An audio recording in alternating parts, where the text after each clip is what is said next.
Facebook live में आप लोगों का स्वागत है। आज हम लोगों ने बातचीत का विषय रखा है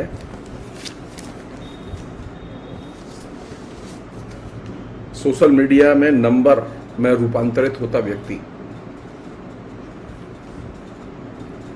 जैसा कि मैंने कहा था कि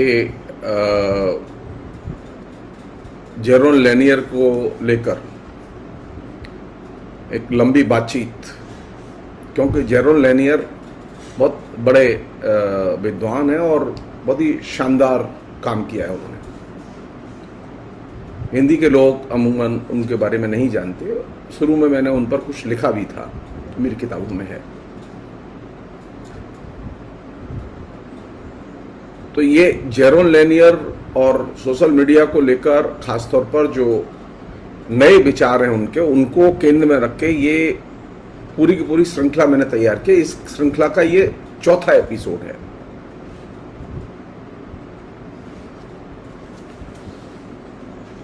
संक्षेप में मैं पहले एक दो चीज मैं नॉर्मली रिपीट नहीं करता, मेरी आदत नहीं है।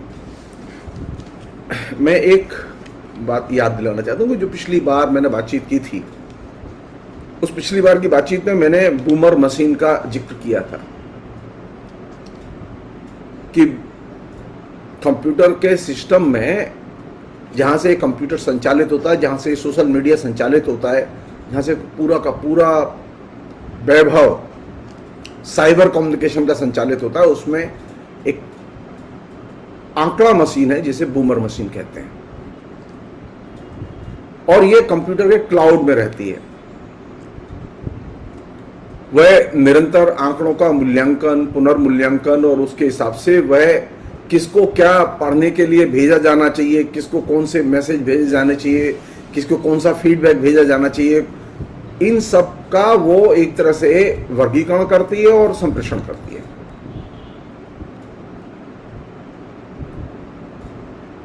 ये मशीन आपके हम सबके ऊपर नजर भी रखती है। जो इस इल्यूजन में हो कि हम कंप्यूटर पर जो लिखते हैं वो तो सिर्फ हम ही पढ़ते हैं और कोई नहीं पढ़ता, वो गलतफहमी में। तो बातचीत शुरू हुई थी इस बूमर मशीन के उस पूरे के पूरे चरित्र और फेसबुक के चरित्र को लेकर। और पिछली बार मैंने बातचीत में जो विषय था सोशल मीडिया में मूर्खता का वर्चस्व कैसे स्थापित हुआ, यहां पर मैंने बातचीत की थी इस विषय पर। वहीं से आगे हम सिलसिला शुरू कर रहे हैं। सवाल यह है कि जैसा कि लोग कहते हैं कि अच्छा बताइए कि क्या स्मार्टफोन नहीं रखे हैं, क्या इंटरनेट अकाउंट नहीं रखे हैं, क्या सोशल मीडिया पर नहीं जाएं। इस प्रोग्राम को करने का मकसद ये नहीं है कि आप इंटरनेट पर नहीं जाएं, सोशल मीडिया पर नहीं जाएं, स्मार्टफोन नहीं रखें। असल समस्या यह है कि आप जो चीज रख रहे हैं या जिसका इस्तेमाल कर रहे हैं, आप उसके बारे में जानते हैं कि नहीं जानते। अगर जानते हैं तो आप उसका नियंत्रण कर सकते हैं। सोशल मीडिया में जो कुछ चल रहा है उसे समझने के लिए सोशल मीडिया की समझ तो होनी चाहिए। तो हमारे समाज में सोशल मीडिया आ गया, जैसे टेलीविजन आ गया। टेलीविजन की कोई समझ नहीं, लेकिन पूरे देश को टेलीविजन में झोंक दिया गया। कोई मीडिया लिटरेसी नहीं, कोई टेलीविजन की एजुकेशन नहीं, और सारे देश की जनता को इडियट बॉक्स के हवाले कर दिया गया। ठीक उसी तरह इंटरनेट के आने के बाद पूरा का पूरा देश अभी विभिन्न किस्म के जो है सोशल मीडिया प्लेटफॉर्म के साथ में इंगेज्ड है, जुड़ा हुआ है, उसमें व्यस्त है। कोई यूट्यूब में व्यस्त है, कोई ट्विटर में व्यस्त है, कोई इंस्टाग्राम में व्यस्त है, कोई फेसबुक में व्यस्त है। सब लोग व्यस्त हैं, लेकिन वो जानते नहीं हैं। मीडिया में जाओ, लेकिन मीडिया के बारे में आपकी समझ तो होनी चाहिए। हमारे यहां मुश्किल यह है कि हम जिस चीज का इस्तेमाल करते हैं उसकी कोई समझ नहीं रखते।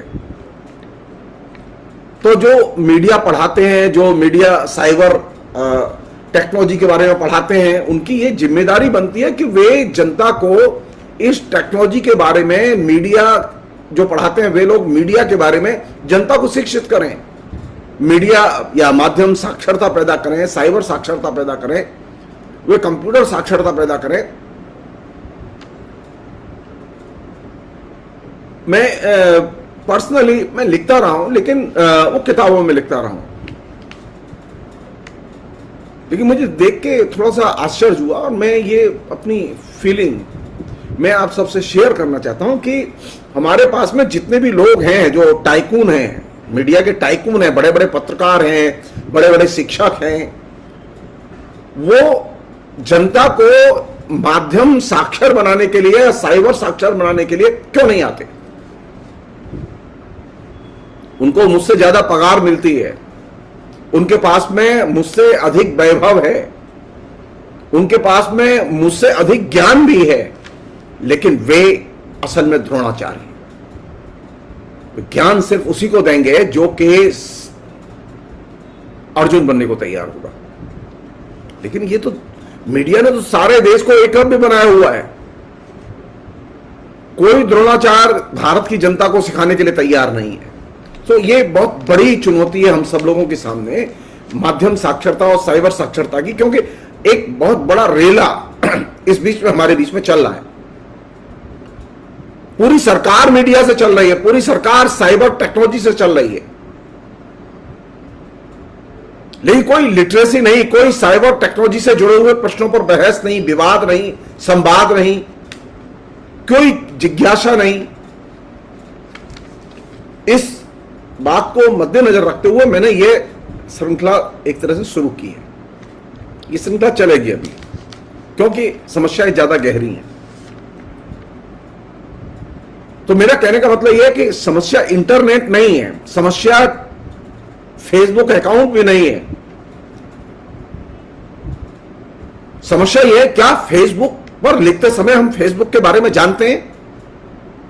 क्या हम ट्विटर पर लिखते समय ट्विटर के बारे में जानते हैं, या इंटरनेट के बारे में जानते हैं? हम इंटरनेट का सबसे अधिक इस्तेमाल करते हैं अभी, या हम सब लोग कंप्यूटर का इस्तेमाल करते हैं? क्या कंप्यूटर के बारे में हम लोग जानते हैं कि कंप्यूटर का क्या मतलब है और क्या असर होगा हमारे ऊपर, क्या असर होगा समाज के ऊपर? यह कहना बहुत आसान है कि कांग्रेस ने कंप्यूटर रेवोल्यूशन पैदा किया, लेकिन कंप्यूटर रेवोल्यूशन के साथ साथ कंप्यूटर लिटरेसी भी तो पैदा करने की जरूरत थी, लेकिन कांग्रेस ने नहीं की। कांग्रेस ने इलेक्ट्रॉनिक रेवोल्यूशन भी पैदा किया, जो टेलीविजन क्रांति है, उस टेलीविजन क्रांति को संभव बनाया कांग्रेस नहीं बनाया। लेकिन वही दिक्कत, मीडिया है लेकिन मीडिया के बारे में ज्ञान नहीं है, मीडिया का उपभोग करते हैं लेकिन मीडिया के बारे में जानते नहीं है। और यही वह जगह है जहां से कि आपकी सारी मुश्किलें शुरू होती हैं।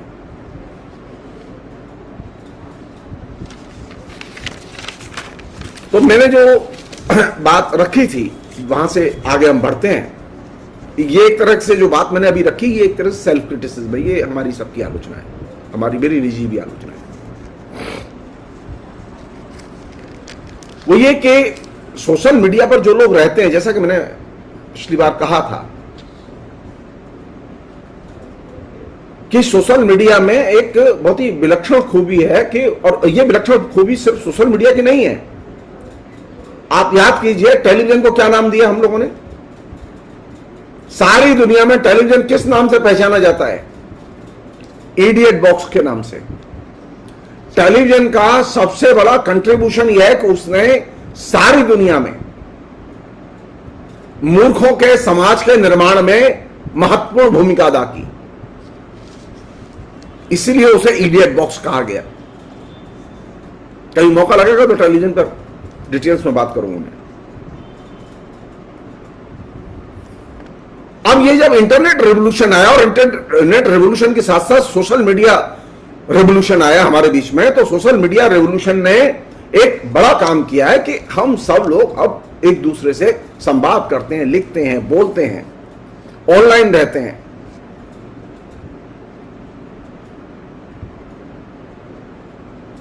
ऑनलाइन रहने का एक फायदा भी है कि आपको जल्दी बहुत सारी चीजें कम्युनिकेट करने में मदद मिलती है,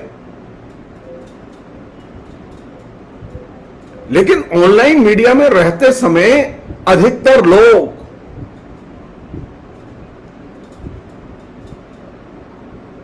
कमजोर महसूस करते हैं। मैं अपना अनुभव बता रहा हूं आपको। नरेंद्र मोदी के आने के बाद में जब मेरी आदत जो है, जो मेरा नजरिया है, मैंने नरेंद्र मोदी के खिलाफ में एग्रेसिव लिखना शुरू किया और नरेंद्र मोदी ने अपने तरीके से जो दमन चक्र शुरू किया, जो कभी भी जारी है।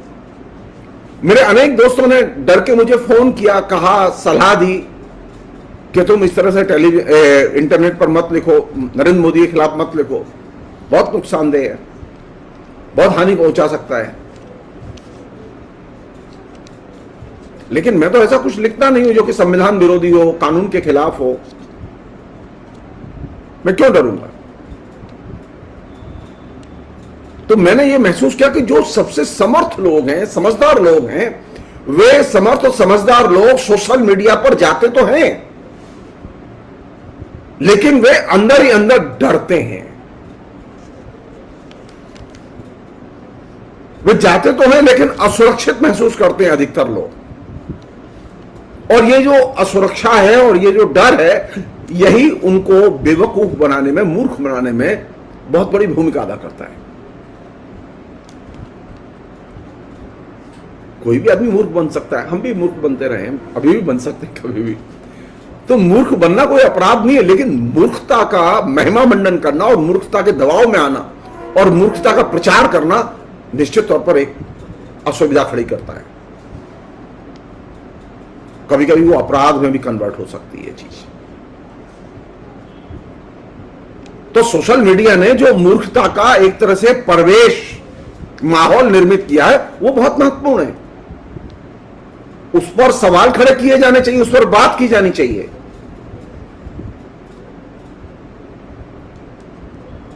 आपकी स्थिति क्या है कि आप इस पर जब भी जाते हैं, हम जब भी जाते हैं, तो हमारे पास में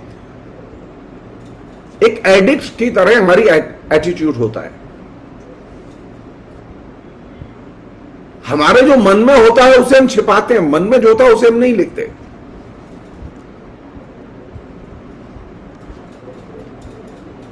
कोई आदमी ये मानने के लिए तैयार नहीं है कि वो सोशल मीडिया का एडिक्ट हो चुका है। और एडिक्ट की खूबी क्या होती है? एडिक्ट की खूबी होती है कि वो छिपाने का काम करता है, वो चीजों को छुपाता है। इसलिए आप देखेंगे सोशल मीडिया में अभी महामारी फैली हुई है, लेकिन हर शहर में तबाही मची हुई है, लेकिन हर व्यक्ति अपने अपने शहर की सच्चाई को छिपाने में लगा हुआ है। अधिकतर लोगों की आदत है छिपाने की, और ये जो छिपाने की जो प्रवृत्ति है, इस छिपाने की प्रवृत्ति ने सिर्फ आपने सोशल मीडिया से ही चीजें नहीं छिपाई, आप स्वयं से भी चीजें छिपाने लगे। यह बात समझ में आती है कि आपने सोशल मीडिया पर नरेंद्र मोदी के बारे में, नरेंद्र मोदी की नीतियों के बारे में, कोरोना पॉलिसी के बारे में आपने नहीं लिखा, लेकिन क्या आपने स्वयं जानने की कोशिश की? नहीं। तो जब आप एक बार एडिक्ट हुए, तो एडिक्ट की जो खूबी है वो ये कि वो छिपाता है, और ये छिपाने की आदत उसके एक संस्कार का हिस्सा, उसकी आदत का हिस्सा बन जाती है, और वो फिर धीरे धीरे आपके व्यक्तित्व का हिस्सा बन जाती है।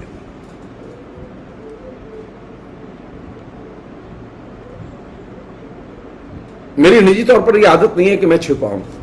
मुझे जो सही लगता है, गलत लगता है, जैसा मैं महसूस करता हूं, मैं उसे बोलता हूं, मैं उसे लिखता भी हूं। अगर किसी ने कहा कि गलत लिखा है तो मैं उसे मान भी लेता हूं, मैं करेक्ट कर देता हूं। मैं कहा कि नहीं साहब आपने गलत पोस्ट लगाई, तो मैं मान लेता हूं, गलत पोस्ट लगाई, हटा देता हूं। अनेक बार दोस्त लोग जो है वो सजेस्ट करते हैं, लेकिन मैं छिपाने की कला का विरोधी हूं। जो लोग जानते हैं वो अच्छी तरह से जानते हैं मैं छिपाता नहीं हूं, इसलिए कुछ लोग जो है नाराज होकर और तरह तरह के नाम देते हैं, मैं सुन लेता हूं चुपचाप।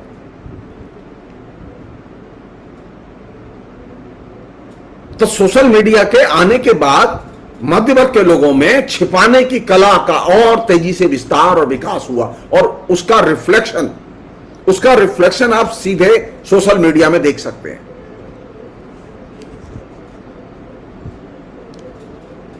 एक और चीज है कि जो आदमी छिपाता है और एडिक्ट है, वो उसका नर्वस ब्रेकडाउन भी बहुत जल्दी होता है, घबरा जाता है, बहुत जल्दी बेचैन होता है,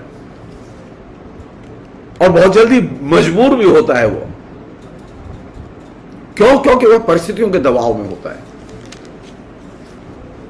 मुझे कभी कोई चिंता नहीं होती, मैं आपसे भी कह रहा हूं, आप लिखते समय कभी चिंता मत कीजिए कि इसका क्या असर होगा। आप लिखिए, आप अपने विवेक से जो भी सही लगे आप लिखिए, बिना भय के लिखिए।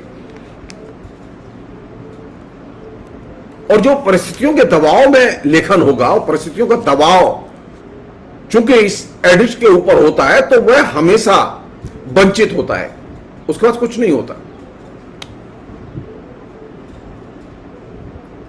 उसकी खूबी यह होती है कि वह हमेशा अपनी बात को सही सिद्ध करने की कोशिश करता है, जो सोशल मीडिया में एक बीमारी है।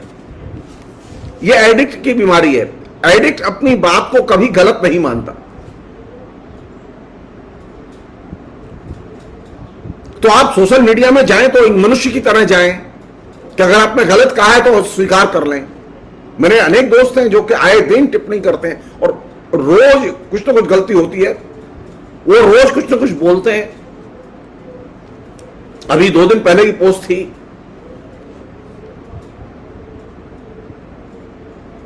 मैंने विजया राजे सिंधिया का नाम लिख दिया था, जबकि मुझे लिखना चाहिए था वसुंधरा राजे सिंधिया। तो हमारे एक दोस्त हैं कुलदीप, उन्होंने व्यंग किया और लिखा। दूसरे दोस्त हैं अनंत विजय, उन्होंने भी कहा कि आरएसएस का आपको बड़ा ज्ञान है, व्यंग में लिखा।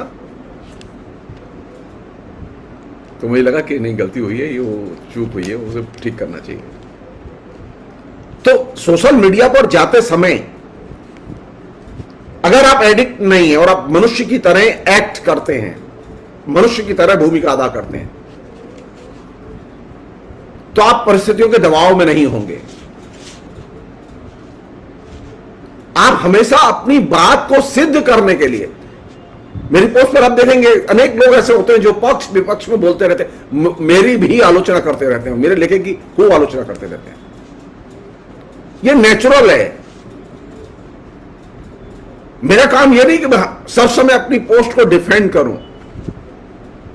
यह एडिक्ट का काम है कि वह अपनी पोस्ट को हमेशा डिफेंड करता है।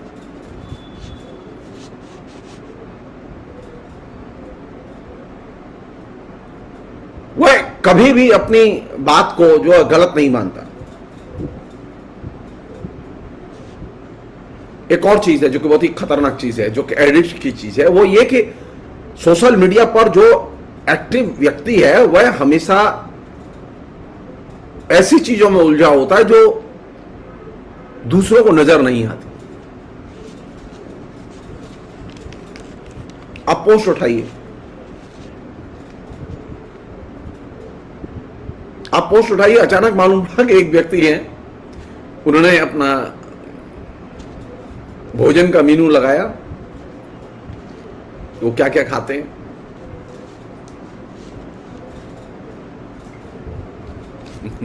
मैंने तो कई बार उनकी पोस्ट देखी तो मुझे बहुत लालच तो हुआ, मैंने कभी वो ऐसा खाना देखा ही नहीं।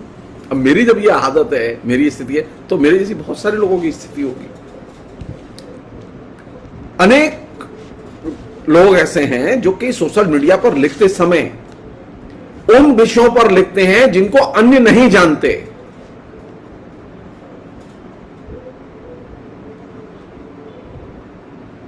उन विषयों की चर्चा करते हैं जो अन्य को नजर नहीं आती। सारे देश में सेंट्रल गवर्नमेंट की पॉलिसीज को लेकर सारे देश की जनता तबाह पड़ी है, लेकिन आपको वो चीज नजर नहीं आती। सारे देश में बड़ी संख्या में किसान आंदोलन कर रहे हैं। दिल्ली के बॉर्डर पर 60-70 हजार किसान लगातार पिछले 6 महीने से ज्यादा समय हो गया वो बैठे हुए हैं, लेकिन आपको नजर नहीं आता, आपकी लिखने की इच्छा नहीं करती। आप किस पर लिख रहे हैं?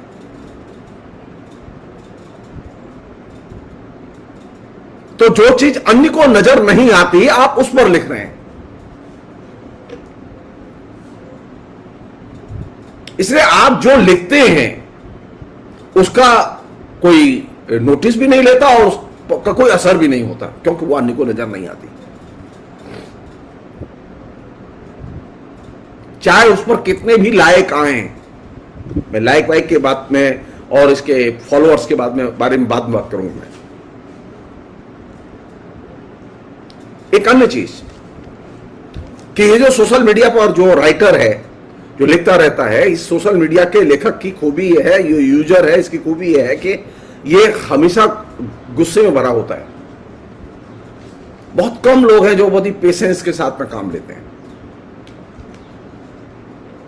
गुस्से में भरे होते हैं।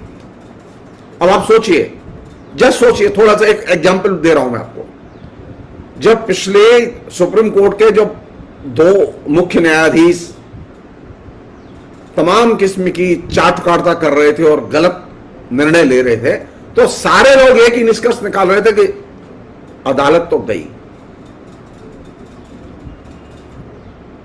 और वही अदालत, वही सुप्रीम कोर्ट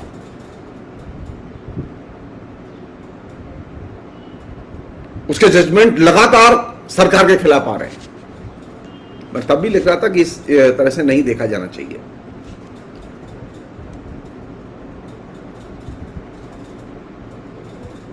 तो लिखते समय गुस्सा का भाव नहीं होना चाहिए। हो ही सकता है कि सुप्रीम कोर्ट कोई जजमेंट हमें पसंद ना आए, हमारे अंदर उसको लेकर कोई क्रिटिसिज्म हो सकता है तो हम रखें, लेकिन एंगर को व्यक्त न करें। सोशल मीडिया में एंगर को व्यक्त करने की जो प्रवृत्ति है, ये एडिक्ट की प्रवृत्ति है।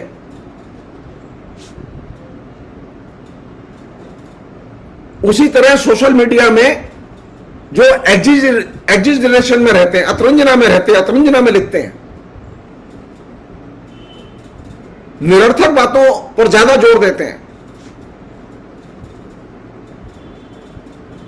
ये वे लोग हैं जो हार्डकोर सोशल मीडिया एडिक्ट हैं।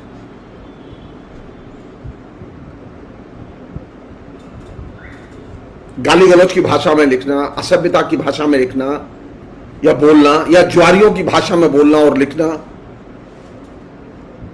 तो ये जो असभ्यता, ज्वारियों की भाषा, शेयर मार्केट की भाषा, गुस्से की भाषा, इन सबको बूमर जो है वो कैलकुलेट करता रहता है और एनालाइज करता रहता है और नजर रखता है आपके ऊपर, और वह आपके इस व्यवहार को गुणात्मक तौर पर अपने तरीके से शिफ्ट करता रहता है। इसमें एक खतरा तो है कि अगर आप देखेंगे तो सोशल मीडिया में आपको लगेगा कि अचानक एक बाढ़, हर समय एक बाढ़ आई हुई होती है। मतलब अभी एक दौर चल रहा था जिसमें कि मैंने एक दिन हल्के से कहा भी था, अगर पता चल जाए किसी व्यक्ति की मृत्यु हो गई है तो मृत्यु होने के बाद में अब मालूम पड़ा कि आपके अगर 2000 दोस्त हैं और 2000 दोस्तों में से आप अगर 50 की पोस्ट आपको नजर आती है तो 50 के 50 श्रद्धांजलि देने में लगे हुए हैं, वो कुछ नहीं कर रहे।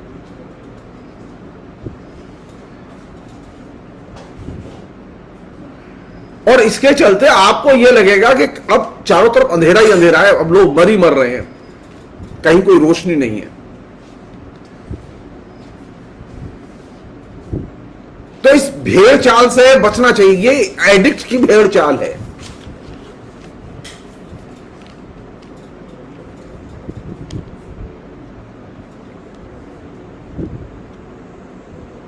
एक अन्य प्रवृत्ति है जो कि बहुत ही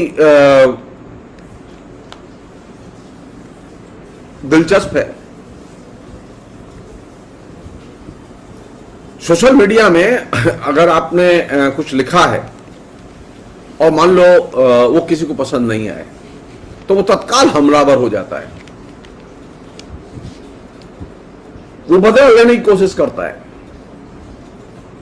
और बदला लेके अपनी इच्छा पूर्ति करता है।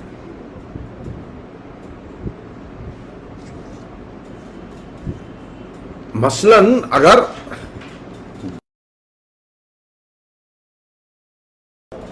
धर्मनिरपेक्षता पसंद नहीं है,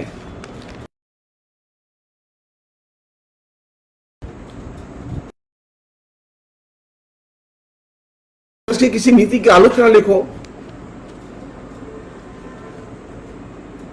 धर्मनिरपेक्षता पसंद नहीं है तो धर्मनिरपेक्षता के किसी पहलू की आलोचना लिखो।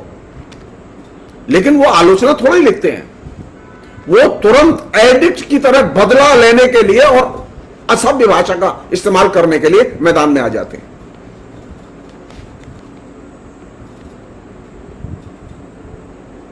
और ये जो असभ्य भाषा का इस्तेमाल, कांग्रेस की आलोचना, मनमोहन सिंह की आलोचना हमने भी लिखी है। आप मेरे नया जमाना ब्लॉग में जाके देख सकते हैं। हमने राहुल गांधी की भी आलोचना लिखी है, लेकिन राहुल गांधी ने अच्छा काम किया तो उसकी प्रशंसा भी लिखी है। तो सोशल मीडिया पर लिखते समय बदला लेने की भावना से नहीं लिखा जाना चाहिए। हमारे बीच में ऐसे संगठन पैदा हो चुके हैं जो निरंतर बदले की भाषा और बदले की भावना से लिख रहे हैं।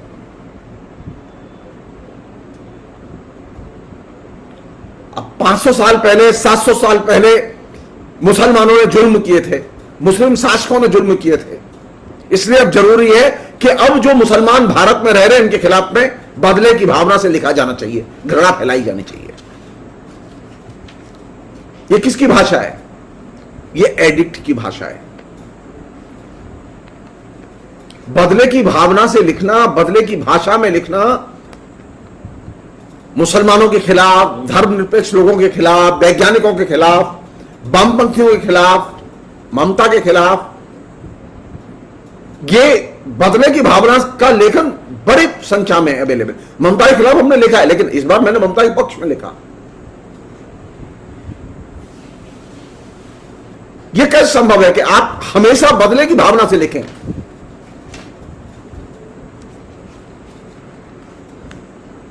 हम तो अपनी उम्र के 50 वर्ष कांग्रेस की आलोचना में खर्च कर चुके, लेकिन अब कांग्रेस की प्रशंसा भी करनी पड़ रही है।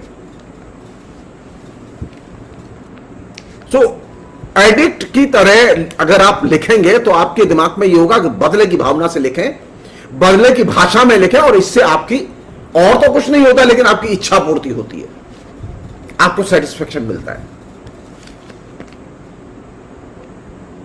और ये जो बदले की भावना है, ये असल में बूमर एडिक्ट की जो है वो भूमिका है। बूमर ने जो आपको एडिक्ट बनाया है उसकी भूमिका के आप शिकार हैं। अब आप बूमर के दायरे में हैं,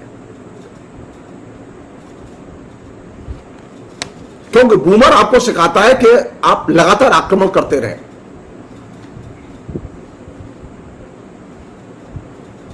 क्योंकि आपको ये मैसेज इनडायरेक्टली आपके जेहन में ये चीज उतारी जाती है कि आप हमेशा आक्रामक रहें,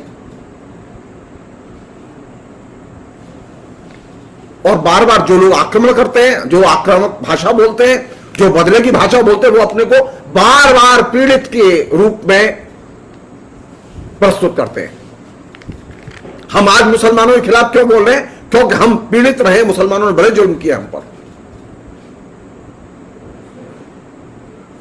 तो अपनी पीड़ित की इमेज पेश करना और आक्रामक होना, यह एडिक्ट का काम है, ये साधारण मनुष्य का काम नहीं है। नॉर्मल मनुष्य ये काम नहीं करता।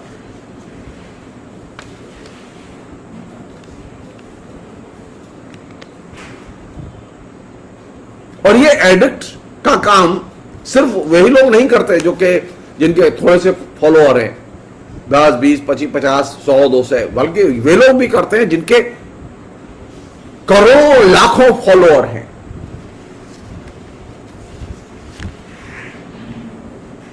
अभी हाल ही में जो अमेरिका के राष्ट्रपति का चुनाव हारे हैं, भूतपूर्व राष्ट्रपति ट्रंप, ये क्लासिक एग्जाम्पल है उस बदले की भावना का इस्तेमाल करने के।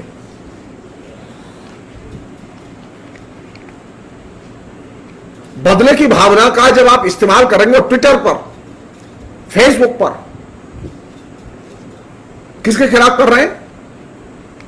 जो माइग्रेटेड लोग हैं उनके खिलाफ किया जा रहा है।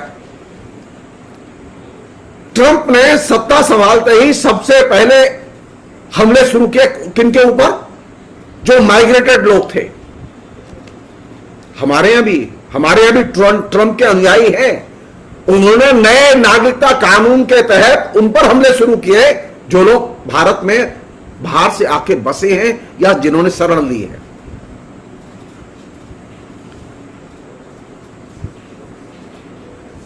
तो ऐसा नहीं है कि एडिक्शन जो है वो साधारण आदमी में होता है, वो एक प्रोफेसर में होता है, वो एक इंजीनियर में होता है, वो एक राष्ट्रपति में नहीं हो सकता। ट्रंप उसका क्लासिक एग्जाम्पल है।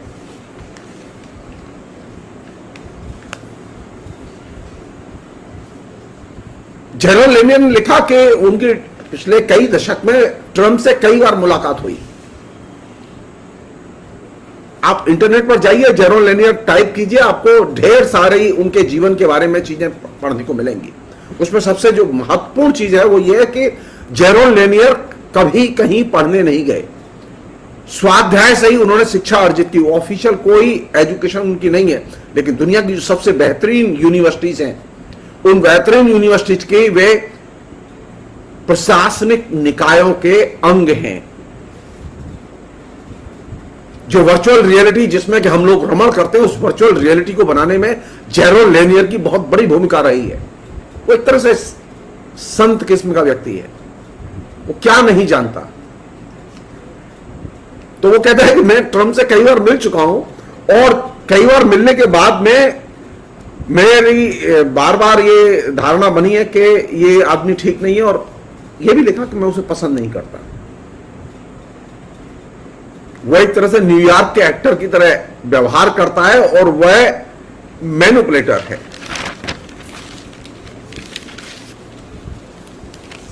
अब एक अन्य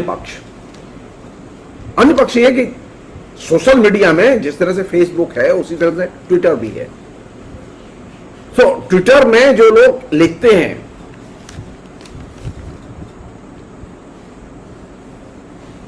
उन लोगों को ट्रंप को देख के सीखना चाहिए। ट्रंप ने किस तरह से असंतुलन से काम लिया, किस तरह से एडिक्ट की तरह लिखा, बदले की भावना में लिखा और घटिया ढंग से लिखा। उसका यह परिणाम था कि ट्विटर को ट्रंप के अकाउंट को बंद करना पड़ा।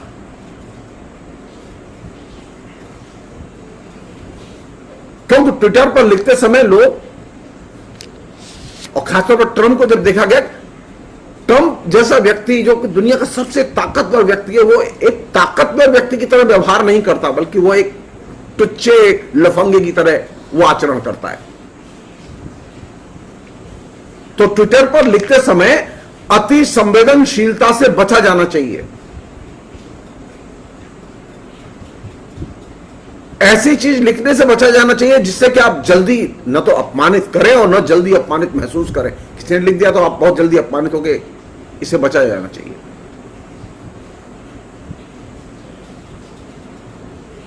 ट्विटर का जो राइटर होता है उसकी ब्यूटी यह है कि जो उसका एडिक्ट है वह अपने से विपरीत राय को एक्सेप्ट नहीं करता, जिसे हम लोग इन दिनों एक शब्द चल निकला है जिसको कि सब लोग जानते हैं, और वो शब्द क्या, वो गिरोह है पूरा, जिसे हम लोग ट्रोल कहते हैं।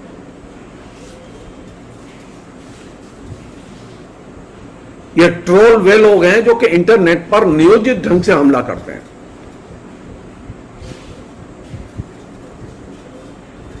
किसी चीज को भड़काने या किसी व्यक्ति को का चरित्र हनन करने या उसके कमेंट्स के जरिए उसको घटिया सिद्ध करने या उसके व्यक्तित्व को, उसकी राजनीति को क्षतिग्रस्त करने की वो कोशिश करते हैं।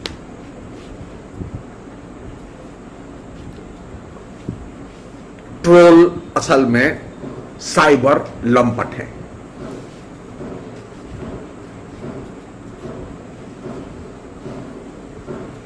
तो जो ट्रोल की भाषा बोलते और लिखते हैं फेसबुक पर भी हैं और ऐसे लोग ट्विटर में भी हैं। तो ट्रोल की भाषा का प्रत्युत्तर ट्रोल की भाषा में नहीं दिया जाना चाहिए। ट्रोल की भाषा एकदम असभ्य, अतार्किक, अति संवेदनशील, भावनाओं को भड़काने वाली होती है। तो ट्रोल की भाषा का उत्तर उससे बेहतर भाषा में दिया जाना चाहिए। ट्रोल की भाषा का उत्तर सरल और सहज तरीके से दिया जाना चाहिए। मसलन बहुत सारे लोग हैं ना आके कहते हैं कि आप प्रोफेसर हैं। नहीं, मैं प्रोफेसर नहीं हूं। मैं जब फेसबुक पर लिखता हूं तो मैं हैसियत के साथ नहीं लिखता। जो लोग फेसबुक पर, ट्विटर पर आते हैं और वो इस रूप में आते हैं कि उनकी हैसियत क्या है, तो आप लिखते समय अपनी हैसियत को सामने न लाएं।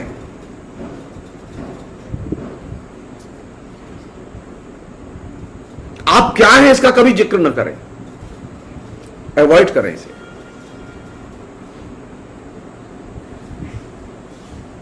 अगर आप अपने एक्सप्रेशन का हिस्सा यहां से बनाएंगे कि मैं इतना बड़ा कथाकार, तब गई भैंस पानी में।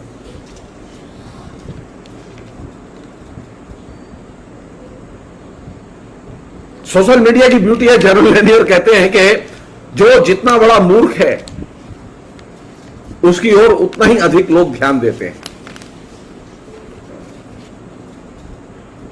उसकी पोस्ट पर उतने ही अधिक लाइक आते हैं। और जनरल लेनियर की यह बात 100% सच है। आप सब लोग जानते हैं कि हमारे दुनिया में सबसे अभी पॉपुलर कौन था? नंबर 1 पर ट्रंप था, नंबर 2 पर मोदी हैं।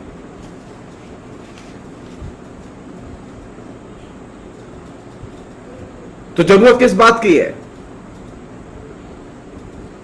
जरूरत इस बात की है कि सोशल मीडिया में जो मूर्खता है और मूर्ख बनाने की जो कला है उसको समझा जाए, उसको चुनौती दी जाए।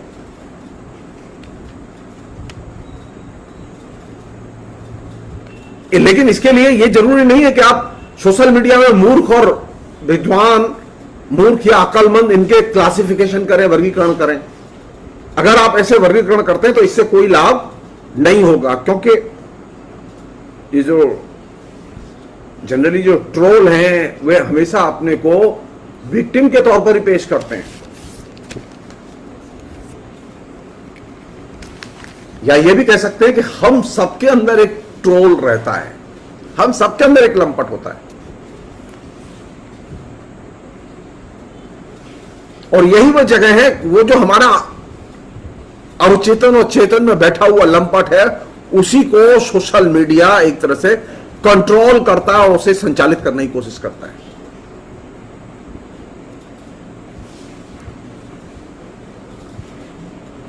जिस तरह बहुत सारी चीजें आंतरिक होती हैं, मूर्खता भी आंतरिक होती है।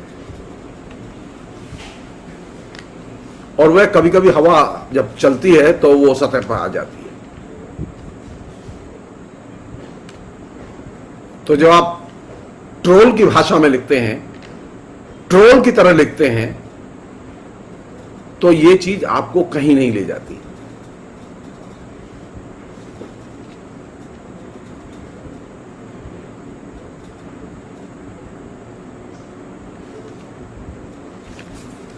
एक अन्य पहलू जो कि सबसे चिंता का पहलू है,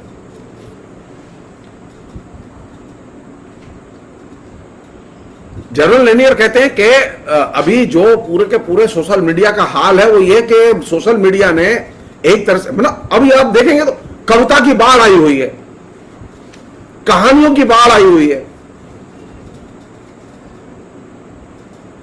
अब आपको लगेगा हर तीसरा व्यक्ति कवि है। गुणवत्ता का कोई प्रश्न ही पैदा नहीं होता, कविता के काव्य की कसौटी का कोई प्रश्न ही पैदा नहीं होता। हर व्यक्ति साहित्यकार है, हर व्यक्ति लेखक है।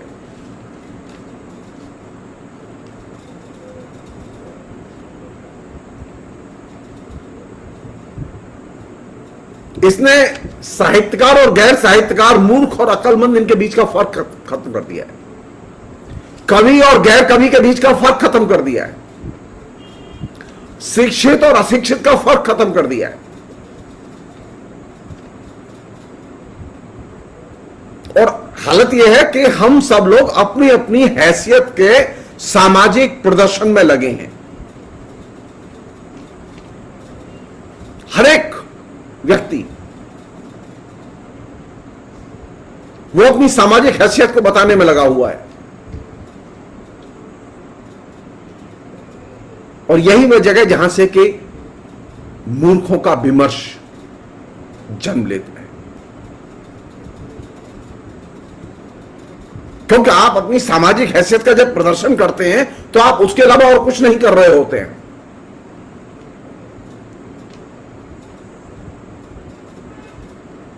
आप नहीं जानते कि आप जब सामाजिक हैसियत का